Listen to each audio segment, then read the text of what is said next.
What is going on, everyone? Welcome to a brand new movie review. Today I'm going to be discussing Greta. If you guys are new here, consider hitting that like and subscribe button where you guys can get tons of early movie reviews and geeky content over on this channel. Plus, you guys can also check out Sandwich on Films down below for any early access to advanced movie screenings. Greta, it's about a young woman who finds this particularly weird green purse on the subway. She decides to be a nice pedestrian and take this purse back to this old lady who she then befriends.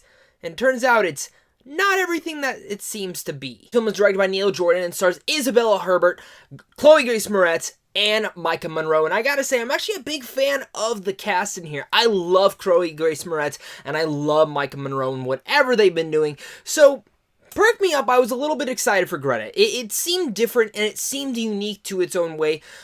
But I didn't exactly know what this film was going to be. Was it going to be a drama, a thriller, a horror film? And in fact, it kind of tries to mix all those together into a film that doesn't particularly work to the best of its advantages. I won't go to say Greta is one of the worst films I've seen all year long. In fact, I actually had some quite fun watching this film.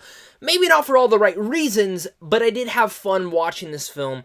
I just wanted it to be a little bit more serious, in fact. One of the great things that this film taught me was, if you ever find a purse abandoned, you do not take it back to that person. You steal everything out of it and leave the purse where you found it. Because this film gets some pretty messed up stuff. In all actuality, Greta has some good performances to it. Chloe Grace Moretz is good. Maika Monroe is good. But the big stand of this whole film has to be Isabelle Huppert, who plays Greta herself. She is creepy, she is scary, she is terrifying, and holy shit, she is great in this film. I have to say this, but she was so good in this film to the point where she was out-acting everyone. Like, to a different type of level. Like, it seemed like they were on completely different films. Like, that is the actual truth to this. That's why I felt off with some of the dialogue. I don't know if it was just because she was out acting and taking this script and really chewing on it so well, and everyone else was kind of just reading off it and going through the beats. Maybe it just definitely was the script and they gave her the better material to work with. At times, that's what it actually felt like. It felt like some of the dialogue was a little stagnant and not to the best of its kind. And at times, the film did feel a little lacking. It was only an hour and 38 minutes, and it felt a little bit longer than that, to be honest. And the performances are really good, in fact, that it kept me interested throughout the whole way through, that I wanted to see how this film would turn out to be. It does have some fun twists and turns towards the end, and the thing about this film is this is a really good film that I don't necessarily say that I can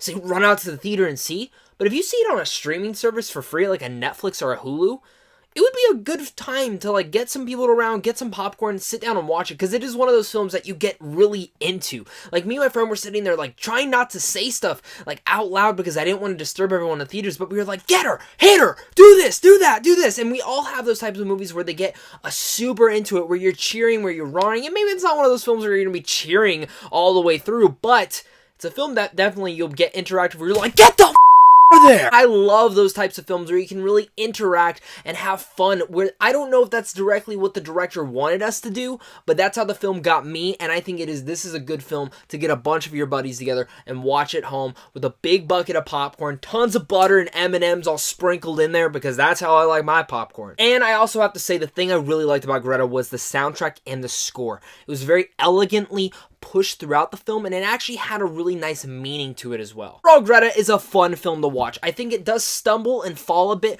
within its pacing and its dialogue at times, to the point where I think Greta should have been taken a little bit more serious. It does have some cheesy moments which don't really mix with the tones, in fact, and kind of has convoluted tones where I feel like it could have been a little bit more seamless. With an excellent performance by Isabelle Huppert, and some good performances again by Chloe Grace Moretz and Maika Monroe, who I liked what they did in here. I might not have loved this film, and I might not have hated this film, but I actually did have some fun getting into the vibes of this film and having fun with my friend. So with all that said, I'm going to give Greta a C.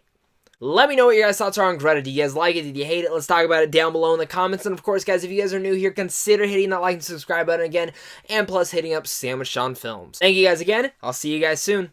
Stay classy.